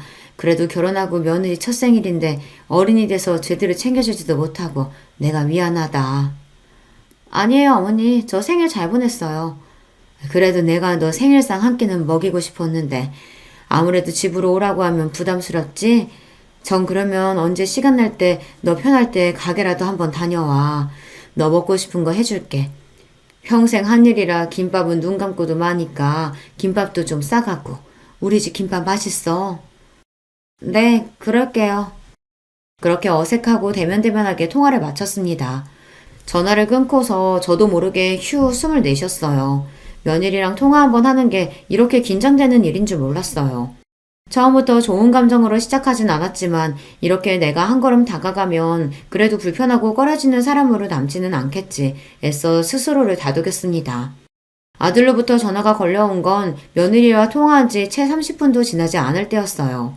평소에 연락도 잘 안 하는 놈이 웬일인가 싶어 전화를 받자마자 놈이 소리부터 버럭 질렀습니다. 엄마, 채령이한테 전화했어? 사람 불편한 거 뻔히 알면서 진짜 왜 그래? 그것도 모자라서 김밥을 싸가라니 많이. 도대체 그런 소리를 왜 하는 거야? 내가 김밥 질색하는 거 뻔히 알면서. 그런 헛소리 할 거면 채령이한테 전화하지 말아요. 이놈이 정말 하다하다 어미한테 못하는 소리가 없었습니다. 자식한테 이런 취급까지 당하고 나니 그제야 정신이 번쩍 들더군요. 분노로 부들부들 떨리는 손으로 휴대전화를 부러뜨리기라도 할 기세로 꽉 쥐고는 저도 소리를 치기 시작했어요. 이 괘씸한 놈의 새끼. 이 은혜도 모르는 금수만도 못한 놈. 니놈이 그게 지금 어미한테 할 소리야? 내 청춘 다 빨아먹어 큰 놈이. 네 어미가 만든 김밥 아니었으면 지금쯤 어디서 어떻게 빌어먹고 살지도 모르는 놈이 감히 어미를 업신여겨? 네 어미 김밥 장사하는 게 그래도 부끄럽더냐? 그렇게 창피하고 싫으면 김밥 팔아 번 돈도 마다하지 그랬냐? 버는 족족 네 놈 돈이라도 된다는 듯 내 등에 빨대 꽂고 살아놓고선 감히 나를 무시해? 내 김밥을 무시해? 내가 만든 김밥만도 못한 놈이 감히? 오냐, 김밥 장수 어미가 그렇게 부끄러우면 김밥으로 해준 것도 도로 싹 토해내라. 나도 내 인생 싸그리 부정하고 날 때부터 귀족이라도 된 년구는 니놈 거만한테도 더는 못 봐주겠다. 그러고는 분노에 차서 씩씩대며 전화를 끊었습니다. 은혜도 모르는 아들놈에 대한 분노와 비로소 그에 대한 서러움과 울분으로 가득 차 있던 속내를 터뜨렸다는 생각에 전에 없이 흥분이 치솟았어요. 그건 분노이자 일견 후련함이기도 했어요. 나 아니면 아무것도 아니었을 놈을 뭐가 그렇게 무섭다고 할 말도 못하고 살았는지요. 그 생각이 들자 더는 놈을 참아줄 이유가 없어졌습니다. 아들놈 퇴근 시간이 채 되기도 전에 아들 내외가 제 집으로 튀어왔습니다. 이 지경까지 와야 아들 내외 얼굴 한번 볼 수 있구나 생각하니 기도 안 차더군요. 엄마, 내 사무실 내놨어요? 어떻게 나한테 한마디 상의도 없이. 네 사무실? 네 사무실이 어딨어? 그게 다 내 돈인데. 눈도 깜짝 않고 야멸차게 말하는 저를 보고 되려 아들 녀석이 당황했습니다. 녀석이 그렇게 당황하는 건 처음 봤어요. 저도 녀석을 어쩔 줄 모르게 만들 수 있었다니 그게 그렇게 손쉬운 방법인 줄 알았다면 진작 좀 해볼 걸 그랬어요. 아직 너희 신혼집 내놨다는 소리는 못 들은 모양이구나. 사무실 얘기만 하는 걸 보니. 내가 내 재산 내 마음대로 하겠다는데 너랑 상의가 왜 필요해? 너는 나한테 뭐 하나 의논하고 결정했니? 그래서 나더러 신혼집 해달라며 일방적으로 통보했어? 강도도 그렇게는 안 할 거다. 어미 무시할 거면 일관되게 무시만 하던가 지갑 취급하며 그동안 잘도 빼먹고 편하게 살았지? 김밥 말아 파는 어미 부끄러워하는 자식 새끼 나도 필요 없다. 꼴 보기 싫으니까 잔말 말고 둘 다 내 집에서 나가. 전에 없이 매몰차게 자기를 내치는 제 모습이 차마 믿기지 않았는지 벌린 입을 다물 줄 모르는 아들이었습니다. 녀석보다 조금 더 빨리 상황을 파악한 며느리가 제 앞에 납작 엎드렸습니다. 어머님, 제가 정말 죄송해요. 그동안 제가 많이 서운하게 해드렸죠?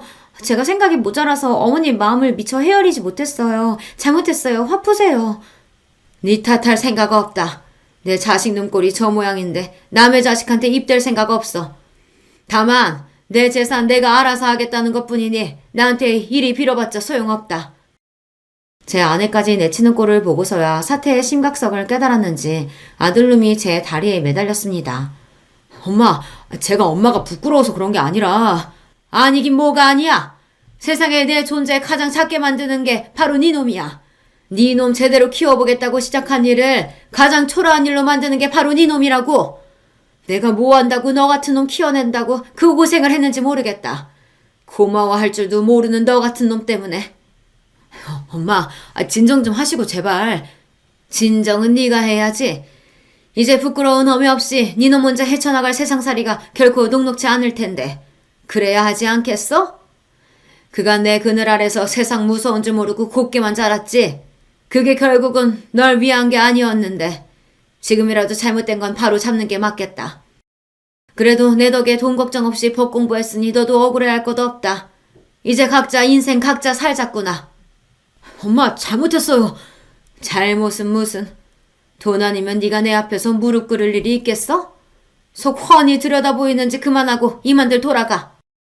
그렇게 아들 내외를 제 집에서 내쳐버렸습니다. 손이 벌벌 떨리기는 했지만 막상 해보니 못할 일도 아니다 싶더라고요. 비록 아무도 남지 않은 집에 남은 건 지난 제 세월에 대한 허무함과 서름뿐이지만 말입니다. 순간 남편이 떠올랐습니다. 저 녀석 하나 제대로 키우겠다고 그 사람과 마음속으로 약속을 했는데 제 몫을 다하지 못한 것 같아 그 사람에게 송구스러웠어요. 아들 변호사 사무실과 신혼집은 결국 빼버렸습니다. 제 나름대로 마음속 응어리를 털어냈더니 생각보다 수월하게 모든 일을 정리할 수 있었어요. 그러는 동안에도 아들 내외가 집 앞에 찾아와 울고불고 때를 쓰고 난리도 아니었으나 한 번도 문을 열어주지 않았어요. 녀석은 그렇게라도 벌을 받아야만 했습니다. 저도 허탈한 마음 다잡는데 시간을 제법 쏟아야 했지만 요즘에는 은인이신 식당 사장님과 지인들과 함께 어울려 놀러도 다니면서 전에 없이 여유롭게 지내고 있습니다. 아들놈에게 정신 매이지 않고 살아보기도 이번이 처음이네요. 생각보다는 할만하다 싶습니다. 그래도 자식놈인데 평생 외면할 수야 없겠지만 녀석이 세상의 쓴맛을 제대로 보는 동안에는 일체의 도움을 주지 않을 생각이에요. 이제야 녀석에게 제대로 어미 노릇을 하는 것 같다는 생각도 듭니다. 늙은이의 별 볼 일 없는 이야기는 여기까지예요. 여러분은 이 어리석은 늙은이와 같은 과오는 저지르지 마셨으면 해요. 긴 이야기 들어주셔서 감사합니다. 안녕하세요. 저는 이제 곧 있으면 8순이 되는 할머니입니다. 요즘 같은 세상에 아직 제 나이면 한창이라고 하긴 하더라만 그래도 할머니는 할머니죠. 일평생 제 이야기를 남에게 해본 적이 없었는데 오늘은 제 이야기를 좀 해볼까 합니다. 여러분들에게 다 털어놓고 나면 제 속이 좀 시원해지고 기분도 괜찮아질까 싶어서요. 저는 가난한 집 막내딸로 태어났습니다. 위로는 오빠가 둘 있었는데 우리 시절에 그랬듯 여자는 늘 뒷전이었어요. 기억도 안 나는 어린 시절부터 어머니를 도와 집안일을 했었어야 했고 국민학교도 겨우 졸업했습니다. 아버지가 계집애가 공부를 해서 어디다 쓰냐면서 엄청 구박을 하셨거든요. 오빠들이 교복을 입고 학교에 가는 모습이 그렇게 부러웠어요. 그래도 막내라고 학교에서 빵 같은 걸 받아오면 저를 먼저 챙겨주곤 했습니다. 그 오빠들이 이제 다 세상을 떠나고 없네요. 넉넉하지 않은 형편이었기 때문에 저는 13, 일찌감치 공장에 취직을 했어요. 하루 종일 미신기 앞에 앉아서 노동을 했습니다. 그리고 버는 돈은 족족 집으로 다 가져다 줬어요. 오빠들 학비에 보태야 했기 때문입니다. 아버지의 구박을 받으면서 자라긴 했지만 어머니나 오빠들이 잘해줬기 때문에 위로가 되었습니다. 오빠들이 학교를 졸업하고 나서는 야간 학교라도 다니라고 돈도 쥐어줬었으니까요. 제 덕에 학교 졸업했다고 말이죠. 그렇게 여공으로 몇 년의 세월을 보내며 야간 학교를 졸업했습니다. 그리고 어느 작은 회사에 취직을 했어요. 건설회사에서 잔부나 심부름하는 일이었지만 그 당시에는 공장을 벗어난 것만으로도 행복했습니다. 남편은 그때 만난 사람이에요. 제 나이 22살, 남편은 26이었어요. 양쪽 부모님은 궁합도 안 보는 나이 차이라며 호들갑을 떨어대셨어요. 남편 집에서는 당시에는 어린 나이가 아니었던 남편을 빨리 보내고 싶어하는 마음이었고 저희 집은 딸아이 빨리 치워버리자는 마음이었겠죠. 특히 아버지 말입니다. 저희는 그렇게 결혼했어요. 그 당시에는 흔치 않은 연애 결혼이었습니다.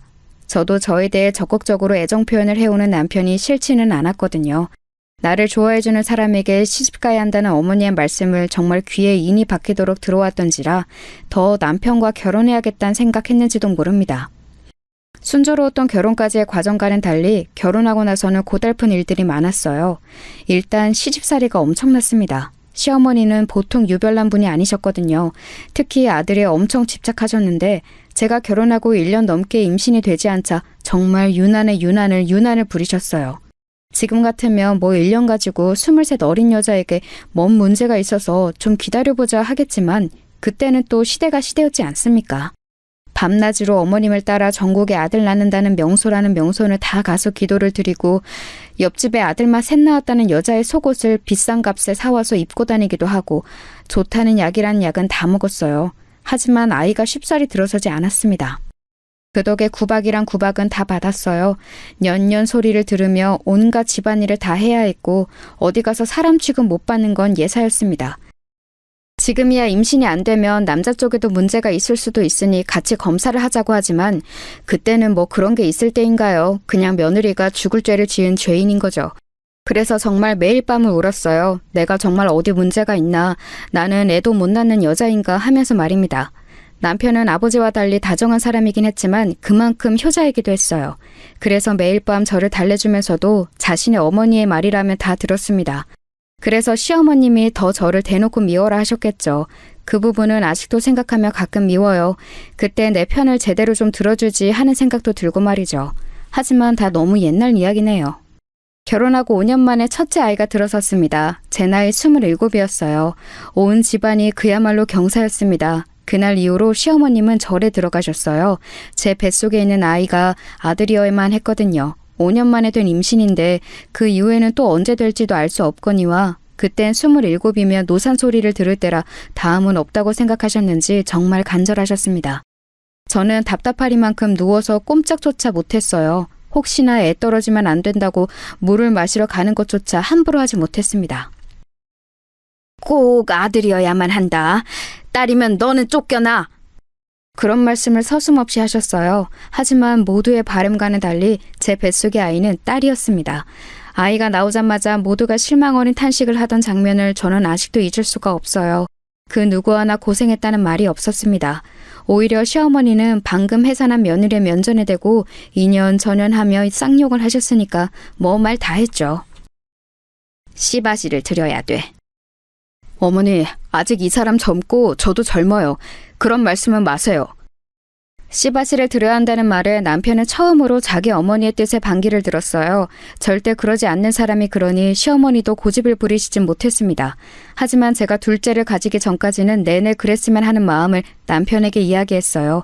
실제로 알아보러 다니신 것도 알고 있었습니다. 어디서 이런 박복한 년이 굴러들어와서 내가 그때 그냥 좋다고 며느리를 들인 게 실수지, 실수야.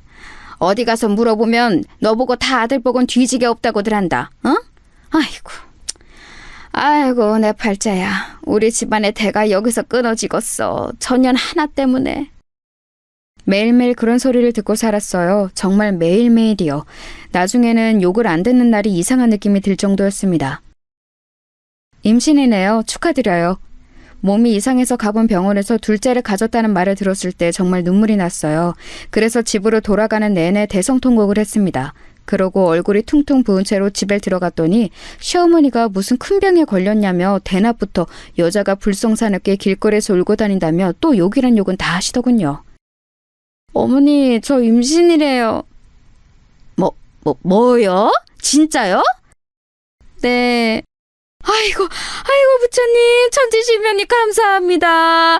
아이고. 그날부터 다시 어머님의 기도가 시작됐습니다. 그전과 다른 게 있었다면 가시던 그 절에 저도 함께 들어가 있었어야 했다는 거예요. 산달이 될 때까지는 이 안에서 꼼짝도 말거라. 부정 탄다고 절대 그러면 안 된다 했다. 몰래 나갔다가 나한테 들키면 너 죽고 나 죽는 거니까 그런 줄 알아라. 저는 정말 산 아래로 한 발짝도 내려오지 못한 채 8개월을 가까이를 산속 그 절에서 생활했어요. 불편한 것도 많고 너무 힘들었지만 그래도 아들을 낳아야 한다는 일념 하나로 이겨냈습니다. 남편도 멀쩡한 부인과 반년이 넘는 시간 동안 생리배를 해야 했고요. 내가 당신한테는 정말 많이 미안해. 그래도 남편은 참 다정한 사람이라 참고 살았던 것 같아요. 지금 생각해보면 말입니다. 그렇게 저는 아들을 낳았습니다. 아들을 낳던 날 온 집안에 어머니의 비명 같은 울음소리가 울려 퍼졌습니다. 그리고 결혼하고 처음으로 들었어요. 수고했다. 수고했다는 말입니다. 그 말 한마디 듣자고 7년이 넘는 세월을 그렇게 마음고생 몸고생한 거 생각하니 허무하더라고요. 대체 아들이 뭐라고 말이죠. 하지만 저도 어쩔 수 없는 옛날 사람인지라 딸아이보다는 아들내미가 이쁘긴 하더군요. 그래서는 안 되는데 말입니다. 엄마는 왜 정수만 이뻐해? 엄마가 언제 정수만 이뻐했어. 정이도 예뻐해. 거짓말. 엄마가 맨날 간식도 정수 하나 더 주는 거 내가 모를 줄 알아? 어린 시절 딸아이가 했던 말이 다 늙은 지금도 가슴에 콱 박혀 있어요. 저도 좋은 엄마는 아니었나 봅니다. 그렇게 저는 제 할 몫은 다 했어요. 그렇게 원하고 바라시던 아들도 낳아드렸고 어머님이 돌아가실 때까지 모시고 살았으니 말입니다. 돌아가시기 전에 유언처럼 그러시더군요. 너같이 착하고 잘하는 며느리는 또 없더라. 미안했다.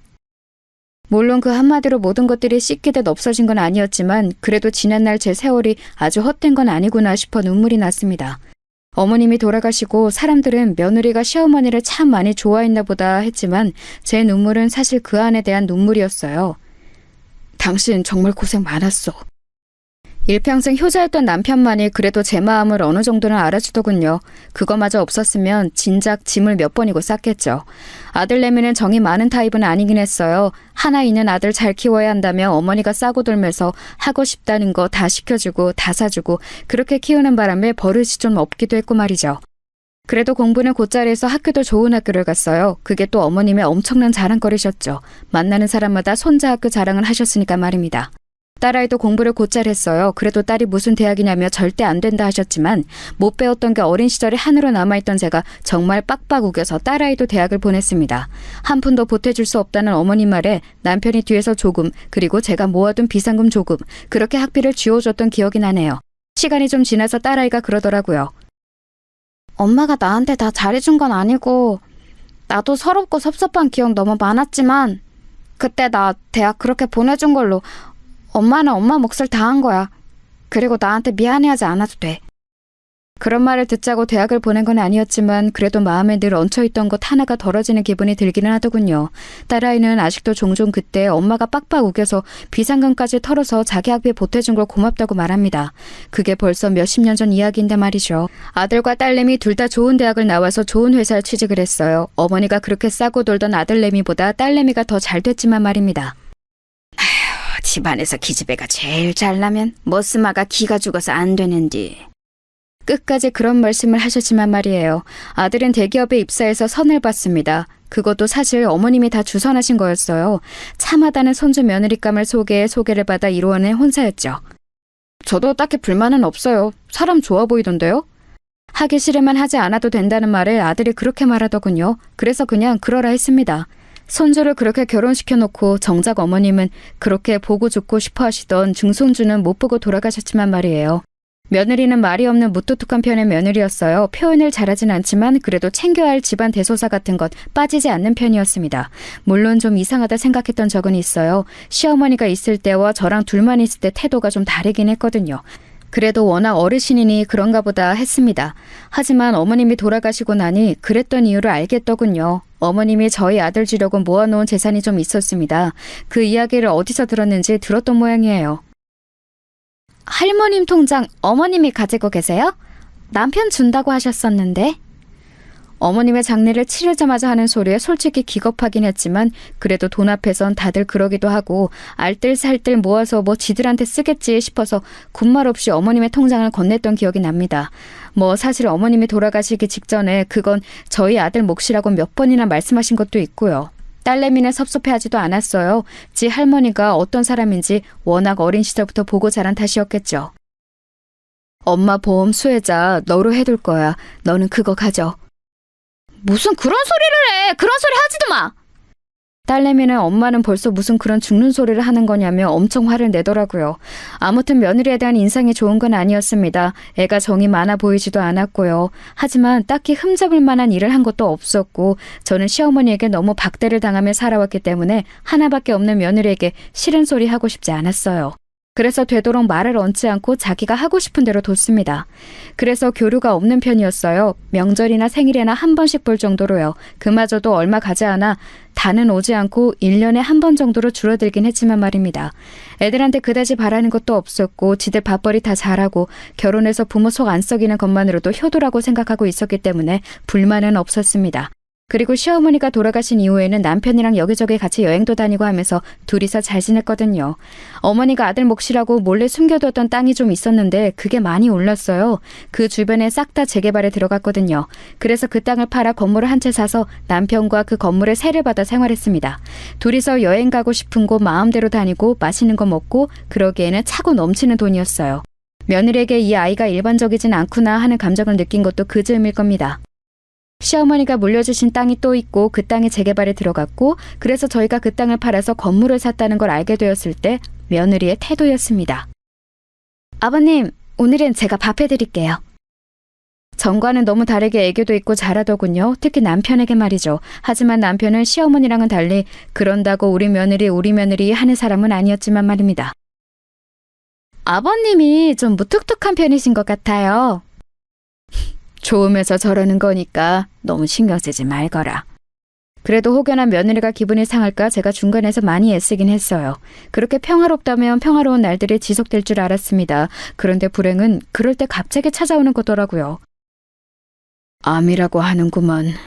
너무 늦게 발견해서 수술도 의미가 없냐. 여태 건강검진 한번 제대로 받지 않고 자신만만하게 살아온 벌이었을까요? 제가 닥달해서 한 건강검진에서 남편은 암이라는 진단을 받은 겁니다. 노인들은 진행이 느려서 그래도 몇 년은 살 수 있다고 하더만 그 사이에 우리도 열심히 놀려 다녀야겠어. 아유, 무슨 소리예요. 입원해서 수술하고 치료를 받아야지. 어차피 다 늙은 노인네 얼마 더 살자고 그 병원에서 누워있기만 해서 뭐하나. 그냥 하고 싶은 거 하고 먹고 싶은 거 먹으면서 살 만큼 살다가 가면 되는 거지. 남편은 끝까지 고집을 꺾지 않았습니다. 그래서 결국 제가 졌어요. 남편은 그동안 모든 재산을 제 앞으로 해뒀어요. 그 사실을 알게 된 며느리가 미리 상속을 하면 좋지 않을까요? 하고 넌지시 물었지만 남편은 완강했습니다. 내가 젊어서 네 시어머니한테 못한 게 너무 많다. 내 거 다 주고 나중에 자기 죽을 때 이거 다 마음대로 알아서 하라고 할 거요. 자식들한테 한 푼도 안 준다고 해도 그것은 네 시험의 뜻이고 다 준다고 해도 네 시험의 뜻이고 나는 그렇게 결정했으니까 그 이야기는 다시 하지 말거라. 남편이 노골적으로 불편한 기색을 비췄기 때문에 며느리도 한 발 물러설 수밖에 없었어요. 남편의 뜻에 따라 그냥 하고 싶다는 거, 먹고 싶다는 거 다 하고 다 먹으면서 그렇게 보냈습니다. 자기가 걸을 수 없게 될 때까지 말이죠. 그리고 더 이상 그럴 수 없게 될 만큼 병이 약화되었을 때 병원에 누워서 그러더군요. 당신 병간호 하게 하고 싶지 않아서 항상 당신보다 하루 더 늦게 죽게 해달라고 그렇게 빌었었는데 결국은 당신 또 고생시키다 가는구먼. 나는 평생 당신한테 좋은 남편은 될 수가 없나벼. 어머니 때문에 미웠던 적은 많았어도 당신이랑 결혼한 걸 후회한 적은 없었으니까 안 미안해도 돼요. 그 말에 남편이 울더라고요. 그 말을 한 지 얼마 되지 않아 남편은 세상을 떴습니다. 남편이 세상을 떠난 날 정말 많이 울었어요. 아직도 다 늙어서 이렇게 눈물이 나는구나 싶을 만큼 많이 울었습니다. 하나밖에 없는 남편이자 또 친구가 떠난 느낌이었어요. 늘 옆에 공기처럼 있던 사람이 없어지니까 정말 한 번의 체감이 확 되더라고요. 남편이 없는 빈자리가 말입니다. 그래서 한동안은 우울증 같은 게 왔었어요. 엄마, 좀 먹어. 아빠도 엄마 이러는 거 원하지 않으실 거야. 딸이 이틀에 한 번꼴로 집에 와서 저를 챙겼습니다. 그때 딸아이 아니었으면 견뎌내기 힘들었을 거예요. 물론 며느리도 평소보단 훨씬 더 얼굴을 비추긴 했습니다.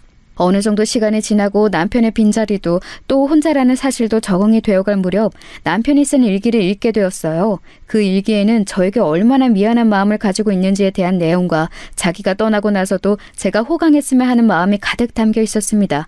그래서 남편의 뜻에 따라 살기로 했어요.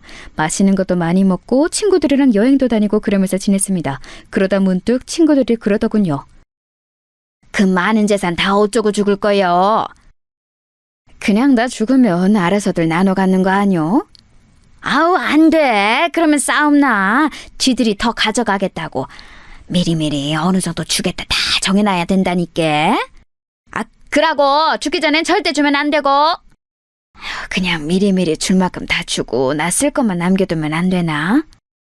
아우, 큰일 날 소리 하네. 그러면 태도가 싹 바뀐다니까. 죽기 전엔 정말 한 푼도 주면 안 돼. 처음에는 뭘 그렇게 유난을 떨어야 하나 싶었지만 며느리의 여태 동안의 그 태도들이 마음에 걸려 있었던지라 그 말이 더 마음에 와닿았습니다. 친구들의 조언대로 변호사를 만나 딱 3등분으로 나눠줄 생각이었어요. 딸내, 아들내, 그리고 나머지는 기부로 하는 걸로 말입니다.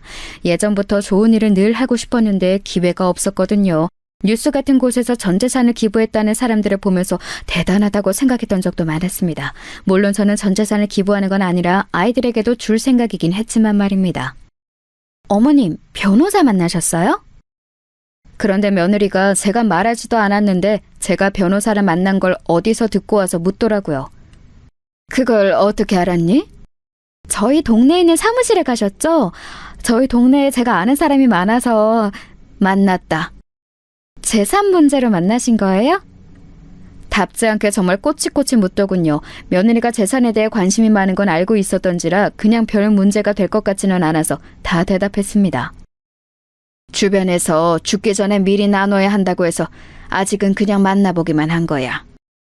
아직 유언장을 쓴 건 아니었거든요. 변호사 말로는 정확하게 재산 파악을 해서 뭐는 누구에게 그런 걸 정확히 써야 한다고 하더라고요. 그래서 시간이 좀 걸린다고요. 어떻게 하실 건데요? 지들이 받을 재산인데 궁금할 것도 같다 생각하며 그냥 이야기했어요. 3등분해서 큰애, 니네, 그리고 나머지는 기부할 거다. 제 그 말에 며느리 눈이 동그래지더군요. 기부를 하신다고요? 아니 그 전에 형님이랑 저희랑 똑같이 주신다고요? 그래, 뭐가 문제냐? 너네는 어머니가 주신 돈도 따로 받아간 게 있지 않니? 그것도 적은 돈이 아닌데. 아니, 아무리 그래도 아들이잖아요. 요즘 세상에 그런 게 어딨어. 그리고 기부는 무슨 말씀이세요? 예전부터 뉴스 같은 거 보면서 전 재산 기부했다는 할매, 할배들 멋지다고 생각했다. 그래서 나도 전 재산은 아니지만 기부하기로 한 거요. 아니, 그 큰 돈이니까 더 해야지. 그리고 너네가 가져가는 돈도 큰 돈인데 뭐가 그렇게 아깝니? 아니, 아까운 게 아니라 굳이 그래야 하나 싶은 거죠. 자식들 몫까지 나눠서. 여기에 너희 몫이 정해진 게 어딨어. 그냥 운이 좋아서 땅이 오른 덕에 생긴 돈인데. 며느리가 꽁한 얼굴로 입을 꾹 다물더군요. 상당히 불만이 많은 얼굴이었지만 더 말을 꺼냈다간 이마저도 제가 안 준다고 할까봐 참는 게 느껴졌습니다. 그날 이후로 며느리는 거의 매일을 저희 집에 찾아왔어요. 그리고는 집안일을 하고 제 옆에 딱 붙어서 하루 종일 저를 설득했습니다. 어머님, 다시 한번 생각해보세요. 저희가 다 달라는 거 아니라니까요? 애비도 그렇게 많이 기부하냐고 어머니께 다시 말해보라고 했고. 나는 이미 마음 다 정했다니까 그런다. 유언장 그렇게 쓸 마음은 안 바뀌니까 너도 그만 포기해. 그리고 이렇게 매일 오는 것도 하지 말거라. 그렇게 해도 제 마음이 바뀔 것 같지 않으니 한동안은 그만하는 것 같더라고요. 제가 생전 며느리 흉을 다른 사람에게 본 적이 없는데 요즘 며느리는 너무 노골적으로 돈돈거리는 것 같아서 딸아이에게도 말한 적이 있었습니다. 엄마, 절대 유산상속 미리 해주지 마. 싸가지가 없어. 평소에는 자주 오지도 않으면서.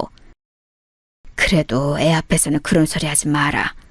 안 해요. 나도 괜히 분란 만드는 거 싫어. 그냥 엄마랑 이렇게 뒤에서 욕하고 마는 거지.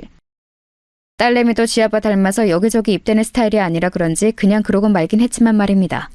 그러던 어느 날이었어요. 꿈에 남편이 나왔습니다. 그렇게 가고 나서 한 번도 꿈에 나온 적이 없었는데 저 멀리서부터 저한테 이리 오라고 손짓을 하더군요. 그래서 남편 가까이 다가가 푸념을 했습니다. 아이고, 생전 안 찾아오더니 이제야 왔소. 잘 지냈는가? 나야 못 지낼 게 어딨어요. 일찍 간 당신 억울하게 잘 먹고 잘 살고 있어요. 그랬더니 남편이 웃더군요. 그거 참 다행이라면서 말이에요. 나 데리고 가려고 왔어요? 당신은 올라면 한참 멀었으니까 그런 말 하지도 마소. 그럼 이제사 내 안부가 궁금했어요? 거기가 지낼만 한가 보제? 지낼만 하던 아니던 지금 올 생각은 하지도 말고 할 말이 있어서 왔소. 무슨 말이요? 제 질문에 남편의 표정이 갑자기 굳어지더라고요. 좀 전에 희미하게 웃고 있던 모습과는 달리 그놈마다 못해 무서워 보였습니다. 그래서 제가 한 발 물러나려 하니 제 손목을 꽉 잡고는 한마디 한마디 힘줘 말하더군요. 내일 며느리 조심하소. 예? 그게 무슨 말이에요? 며느리 절대 조심하소. 알겠소? 남편이 아플 정도로 손을 꽉 잡고는 신신당부를 하더라고요. 그래서 일단 고개를 끄덕였습니다. 알겠어요. 근데 왜? 제가 알겠다고 하자마자 한 번 더 뚫어져라 저를 쳐다보더니 스르륵 사라지더군요. 남편이 사라짐과 동시에 잠에서 깼습니다. 기분이 이상했어요. 남편의 표정도 처음 보는 무서운 표정이었고 무엇보다 꿈이 너무나 생생했습니다. 남편이 꽉 잡았던 손목의 느낌도 아직 나는 것 같아요. 그렇게 이상한 기분으로 하루를 시작했습니다. 그런데 소름이 돋는 일이 일어났어요. 한동안 연락이 없던 며느리가 집으로 찾아온 겁니다. 진짜 기분 이상하더라고요. 네가 무슨 일이냐? 꼭 무슨 일이 있어야 하나요? 그냥 환절기고 어머님 입만 떼면 한 번씩 꼭 감기 걸리시잖아요. 그래서 좋아하시는 백합죽 써드리려고 왔죠. 요즘 맛있대요. 몸 괜찮다. 그래도 드세요. 뭐 죽을 아플 때만 먹으라는 법 있나요? 그리고 좋아하시잖아요. 그러고선 부엌으로 들어가 준비해온 재료들로 죽을 쓰기 시작하더군요. 그 뒷모습을 가만 보고 있는데 자꾸 어젯밤 꿈속에서 남편이 해준 말과 그 말을 해줄 때의 얼굴이 생각났습니다. 그렇게 며느리의 모습을 가만 보고 있는데 시간이 꽤 지났는지 다 됐다고 하더군요. 찝찝한 마음을 안고 식탁에 앉았습니다. 간 봤는데 진짜 맛있게 잘 됐어요. 그래 보이는구나. 죽은 진짜 맛있어 보였어요. 하지만 선뜻 손이 가지 않더군요. 자꾸 얹힌 것처럼 남편의 모습이 떠올랐습니다. 그래서 답답한 듯 가슴을 툭툭 쳤어요. 그랬더니 며느리가 자리에서 벌떡 일어서더군요. 뭘 가져다 드릴까요? 그리고는 제 대답도 듣지 않고 벌떡 일어나 물을 가지러 돌아서더군요. 그때였습니다. 갑자기 왜 그런 생각과 행동을 했는지 모르겠지만 며느리의 앞에 놓인 며느리의 죽과 제 앞에 놓인 제 죽을 바꿔야겠다는 생각이 들더군요. 그냥 그래야겠다는 생각이 들었습니다. 그래서 퍼뜩 그릇을 바꿨어요. 그리고 모른 척 앉아 있었습니다. 심장이 정말 벌렁벌렁거렸어요. 지금 다시 생각해도 그러네요. 어머님, 여기 물이요. 그래, 고맙다. 며느리는 그런 제 모습을 잠시 보다가 자신이 먼저 먹기 시작했습니다. 저도 며느리가 먹기 시작하는 걸 보고 한술 떴어요. 맛있네. 맛있더라고요. 생일에도 잘해주지 않던 며느리의 음식을 이렇게 이런 상황에서 먹게 되는 게 기분이 묘했지만 말입니다. 걱정했던 일은 일어나지 않았어요. 며느리는 죽을 잘 먹고 과일까지 깎아서는 같이 먹고 뒷정리까지 하고서는 집으로 돌아갔습니다. 아무 일도 일어나지 않아서 오히려 민망하고 그런 생각을 잠시나마 했던 게 며느리한테 좀 미안하더라고요. 아휴, 그 양반은 왜 생전 나타나지도 않다가 나타나서 그런 말을 해서는. 남편이 왜 그런 말을 했을까 생각하며 오늘 며느리를 의심한 걸 하루 종일 자책하고 있을 때였어요. 늦은 밤이었는데 아들에게 전화가 왔습니다. 생전 전화를 잘하지 않는 아이라 무슨 일인가 싶어서 전화를 얼른 받았어요. 네가 이 시간에 어쩐 일이냐? 무슨 일 있어? 어머니, 오늘 집사람 어머님 집에 갔어요? 아들의 목소리가 어딘가 급박해 보이더라고요. 그래서 바로 대답했습니다. 와서 백합죽 끓여줘서 같이 먹고 돌아갔는데 왜? 무슨 일이 있는 게냐? 아니, 이 사람이 지금 알러지 증상이 심하게 올라와서 응급실에 왔는데 뭘 먹었는지 말을 안 하잖아요. 그 자리에서 휴대폰을 떨어뜨릴 뻔했어요. 며느리와 저는 같은 알러지를 가지고 있습니다. 바로 땅콩 알러지예요. 어릴 적 땅콩을 먹고 죽을 뻔한 이후로는 땅콩을 먹지 않는다는 이야기를 했던 적이 있는데 자신도 그렇다고 한 적이 있었거든요. 어머니? 아들의 목소리가 들려오는데도 멍하게 휴대폰을 들고만 있었습니다. 무슨 말을 해야 할지도 모르겠고 그냥 멍하기만 하더군요. 지금은 괜찮니?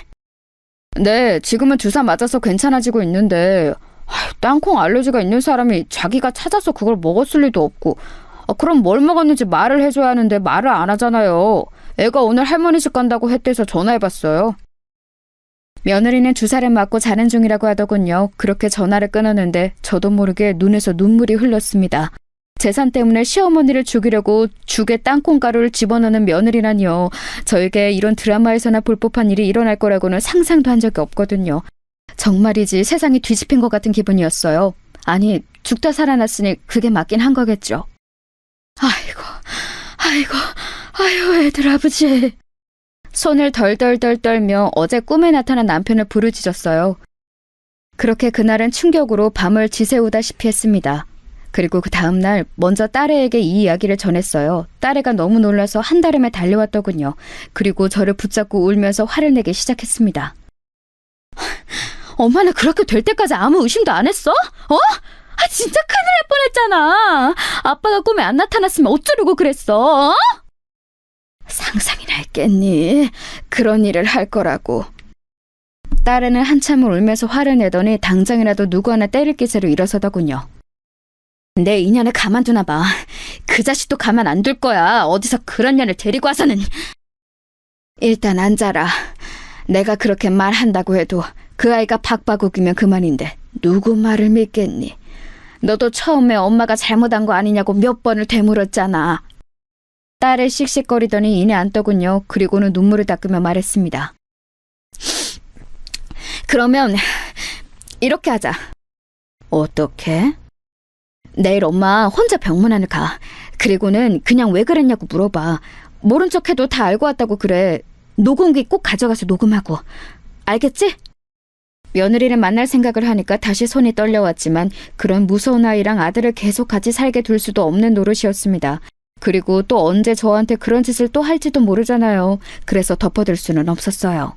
딸이 했던 당부를 몇 번이나 되새기면서 며느리가 입원해 있는 병원으로 갔습니다. 병실 앞에서 딸이 알려준 대로 휴대폰의 녹음 버튼을 누르고 심호흡을 한 번 크게 한 뒤 문을 열었어요. 며느리가 딴 곳을 보고 있다가 저를 보고는 화들짝 놀라더군요. 제가 올 줄은 몰랐던 것 같습니다. 그리고는 제 눈치를 보기 시작했어요. 별일 아니라고 아범한테 어머니한테는 절대 말하지 말라고 했는데 했다고 하더라고요. 며느리의 그 말에도 대꾸 없이 그냥 가만히 보고 있었어요. 그랬더니 평소와는 달리 입을 쉬지 않고 계속 떠들더군요. 다 나와서 이제 퇴원하면 되는데 왜 오셨어요 괜히. 눈치를 보면서 그렇게 말하길래 그냥 조용히 넌지시 물었습니다. 딸아이가 한 당부대로 절대 화는 내지 않고요. 왜 그랬니? 그 말에 며느리가 굳더군요. 그러고는 얼굴이 하얗게 질리기 시작했습니다. 뭐가요? 무슨 말씀하시는지 저는 모르겠어요. 너 그날 나한테 준 죽에 땅콩가루 섞은 거 내가 모르고 왔을 줄 아냐?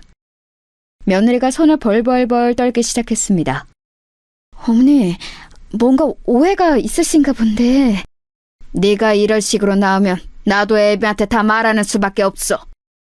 딸애가 말한 대로 바로 아들 이야기를 하면서 협박 아닌 협박을 했습니다. 그랬더니 침대에서 벌떡 일어나 무릎을 꿇더라고요. 그리고는 싹싹 빌기 시작했습니다. 어머니, 진짜 죄송해요. 제가 순간 눈이 뒤집혔었나 봐요. 돈에 눈이 멀어서. 저도 어머님이 그날 죽 드시는 거 보고 이건 아닌데 아차 싶었지만 이미 벌어진 일이라. 제 앞까지 와서 바지가랑이를 붙잡았습니다. 한 번만 용서해주세요. 애비한테만큼은 절대 비밀로 해주시면 안 될까요? 제가 죽을 때까지 어머니가 하라는 대로 다 하고 어머님이 죽으라면 죽는 신용도 할게요. 재산 하나도 안 물려주셔도 괜찮아요. 저 진짜 후회하고 있어요. 한 번만 용서해주세요. 그러면서 눈물을 펑펑 흘리더군요. 그런 일을 저질렀다는 걸 알고 나서 보는 눈물이라 불쌍하지도 마음이 동하지도 않았습니다. 그냥 이 위기를 모면하기 위해 우는 걸로밖에는 안 보였어요. 제가 아무 말도 하지 않고 쳐다만 보고 있자 더 애가 다른 것 같더라고요. 생각해보겠다는 말을 하고 병실을 나왔습니다. 그리고는 딸아이에게 그 녹음본을 들려줬어요. 엄마, 진짜 용서해줄 건 아니지? 물론 그럴 생각은 없었습니다. 무서워서 같이 밥이나 먹을 수 있겠냐고요. 언제 또 나를 죽이려 할지 모르는데 말입니다. 그런데 아들에게 어떻게 말을 해야 할지 차마 입이 떨어지지 않더군요. 그래도 부인이고 애들 엄마고 그런 아이인데 말입니다. 충격받을 게 뻔했기 때문에 입이 떨어지지 않았습니다. 그렇게 며칠을 고민만 하고 아무런 행동도 하고 있지 못하고 있던 어느 날이었습니다. 아들이 찾아왔어요. 그리고는 정말 상상도 못했던 말을 하더군요. 어머니, 그 사람이 실수로 땅콩에 들어가는 음식을 어머니랑 자기랑 나눠 먹고 그런 일이 일어난 것 같다고. 어머니는 괜찮으시냐고 하던데 별일 없으셨어요? 먼저 선수를 친 겁니다. 제가 며칠째 조용하니 불안했던 건지 아니면 다 말할까봐 겁이 났던 건지 아들에게 거짓말로 그렇게 이야기를 한 것 같더라고요. 정말 기가 막혔습니다. 걔가 그러디? 네, 실수로 땅콩이 들어간 음식을 어머니랑 나눠 먹은 것 같다는데 어머니는 괜찮으세요? 알러지 심하시잖아요. 그때 누군가 집으로 또 찾아왔습니다. 며느리더군요. 얼굴이 하얗게 질려서 왔더군요. 내가 와본다니까 당신은 왜 왔어요? 그래도 어머니를 직접 봐야 마음이 놓이지. 알러지 반응 심하신데. 아직 별일 없는 거 보면 괜찮으신데 잘 지나가신 거죠? 그래 보이긴 한데 어머니 괜찮으신 거 맞죠? 며느리가 중간에서 제 눈치를 계속 보더군요. 안 괜찮다. 그쵸? 제가 알기론 어머니 어렸을 때 죽을 뻔하신 뒤로 절대 안 먹는다고 제가 아버지한테 몇 번이나 이야기 들었었는데 얼른 병원에 가서 검사라도. 나는 안 먹었어. 에? 근데 방금 안 괜찮다고. 도어락에 눌리는 소리가 나더니 이번에는 딸아이가 들어오더군요. 그 일이 있은 뒤 마음이 너무 불안하다고 딸아이가 요즘 집에 자주 찾아오곤 했습니다. 오늘 사단이 나겠구나 직감적으로 알 수 있었어요. 아니나 다를까 딸아이는 며느리를 보자마자 인상이 험악해지더군요. 네가 여기 어디라고 와? 구구로 엎어져서 조용히 있어도 머리채를 잡으러 가고 싶은 마당에! 평생 자기 누나가 그 정도로 화를 내는 걸 본 적이 없었던 아들이 놀란 얼굴로 딸아이를 바라봤습니다. 누나 왜 그래? 왜 그러긴? 뭐가 왜 그래? 네 와이프가 엄마 죽이려고 했는데? 아니, 실수로 땅콩이 들어간 음식을 같이 먹은 건 맞지만 일부러 그런 것도 아니고 실수인데 뭘 또 죽이려고 했다까지가. 뭐? 실수? 너 지금 실수를 했니? 딸아이가 씩씩거리면서 며느리를 노려보니 며느리가 입술을 꽉 깨물더군요. 그러고는 다짜고짜 무릎을 꿇었습니다. 제가 정말 죽을 죄를 지었어요. 다시는 이런 일 없게 하겠습니다. 정말 실수했어요. 실수라고 밀고 나가기로 했나 보더군요. 제가 녹음까지 해놨을 거라고는 꿈에도 생각하지 못하는 것 같았습니다. 실수? 실수를 했니 너 지금? 네. 어떻게 생각하시는지 알겠는데 저는 진짜 실수한 게 맞아요. 제가 죽을 뻔한 게 그 증거이지 않아요? 딸아이가 기가 차서 가슴을 퍽퍽 치더군요. 네가 엄마 재산 노리고 일부러 백합죽에 땅콩가루를 넣어놓고 지금 실수라고? 백합죽에 땅콩가루를 넣은 게 실수라는 거니? 그런 레시피가 어딨어?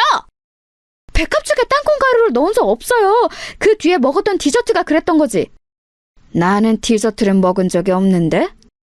제 말에 며느리가 잠시 움찔하더군요. 어머니가 깜빡하신 거예요. 제가 빵 사와서 같이 드셨잖아요. 아니, 나는 아무리 생각해도 그날 너랑 먹은 거 백합죽이나 사과밖에 없다. 가만 듣고 있던 아들이 말을 보태기 시작했습니다. 백합죽에 이 사람이 땅콩가루를 왜 넣어? 누나도 너무 억측하지 마. 사람을 어떻게 그런 식으로 보고 말해. 네가 사람 보는 눈이 없으니까 저런 애는 마누랍시고 데리고 사는 거야. 지금 말 다 했어? 생사람 이렇게 말도 안 되는 소리 하면서 잡는 누나는 인성이 뭐 좋은 사람이야? 생사람? 생사람? 엄마가 그날 아빠가 꿈에 나타나서 며느리 조심하라고 안 했으면 그 말이 떠올라서 제 죽그릇이나 엄마 죽그릇 안 바꿨으면 그날 그거 먹고 쓰러진 사람은 엄마가 됐을 거야. 엄마는 집에 혼자 있으니까 아무도 발견해주는 사람 없이 그냥 돌아가셨겠지. 근데 뭐? 억측? 생사람? 그거 다 그냥 추측이잖아. 그리고 이 사람도 크게 아팠으니까 기억이 뭔가 잘못됐을 수도 있는 거고.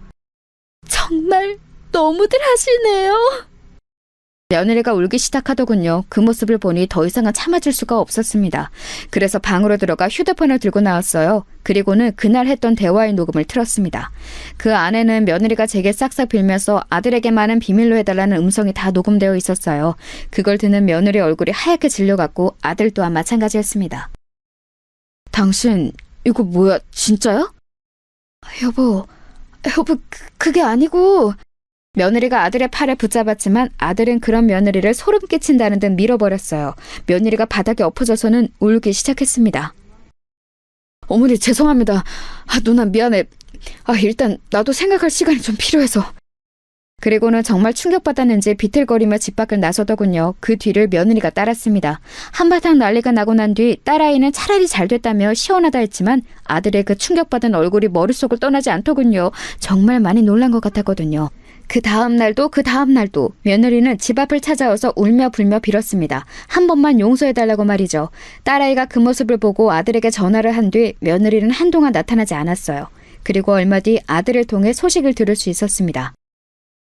이혼하기로 했어요. 양육권은 제가 전부 갖고 그냥 원룸 보증금 정도만 주기로 하고요. 마음 같아서는 경찰에 바로 신고를 하고 싶고 그래야 하는 게 맞는 거지만 애들 엄마잖아요. 애들 생각해서라도 한 번만 용서해 주세요. 정말 죄송합니다, 어머니. 딸아이는 그럴 수 없다고 난리를 쳤지만 손주들이 엄마가 살인미수범이라는 사실을 알게 되고 또 그게 세상 밖으로 퍼지게 되었을 때 받을 충격이 걱정되는 건 저도 마찬가지였습니다. 그래서 아들의 뜻에 따르기로 했어요. 그 이후로 몇 년 동안 며느리를 볼 수 없었습니다. 소식도 들리지 않았어요. 뭐 죽은 듯이 사느라 그런 거겠지 했습니다. 하지만 알고 봤더니 이름도 바꾸고 성형수술로 얼굴도 다 바꿔서 다른 남자와 결혼했다더군요. 그것도 처녀라고 속이고 말이죠. 그러나 곧 그 집에서도 돈돈거리다가 쫓겨났다고 들었습니다. 그 아이는 언젠가 사고를 한번 크게 칠 것 같은 느낌이 아직도 듭니다. 그래서 가끔 그때 제대로 처벌을 받게 했었어야 했나 싶은 생각도 들었어요. 어디선가 저 같은 피해자가 또 생길지도 모르고 그때는 미수가 아니라 진짜로 실행될 수도 있는 일이었으니까요. 다시 한번 며느리의 소식을 들은 건 아들의 재혼식장에서였어요. 아니, 소식을 들었다기보다 제 눈으로 봤죠. 그 아이를 말입니다. 식장에 찾아왔더군요. 얼굴이 바뀌어 있었지만 저는 한눈에 알아볼 수 있었습니다. 그 사람이 가진 분위기라는 건 쉽게 바뀌지 않더라고요. 저와 눈이 마주치자 잠시 놀라는 것 같더니 다가오더군요. 놀라 도망갈 줄 알았는데 의외였습니다. 잘 지내셨어요? 못 지낼 건 또 뭐니? 그래 보이시네요. 새 며느리 봐서 좋으시겠어요. 그래, 너와 달리 참하고 좋은 아이라서 좋다. 애들이 새엄마 밑에서 자라는 게 좋은 건 아닌데요. 너 같은 엄마 밑에서 자라는 것보단 낫지 않겠니? 제가 저조차고 그런 거였겠어요? 그게 다 당신 아들이랑 손주 더 좋은 환경에서 살게 하려고 그런 거잖아. 그때 곱게 죽었으면 내가 이렇게 될 일도 없었잖아. 아니, 그 전에 재산을 제대로 줬으면 이런 일이 없었을 거 아니야! 말도 안 되는 소리로 아글아글 쓰더라고요.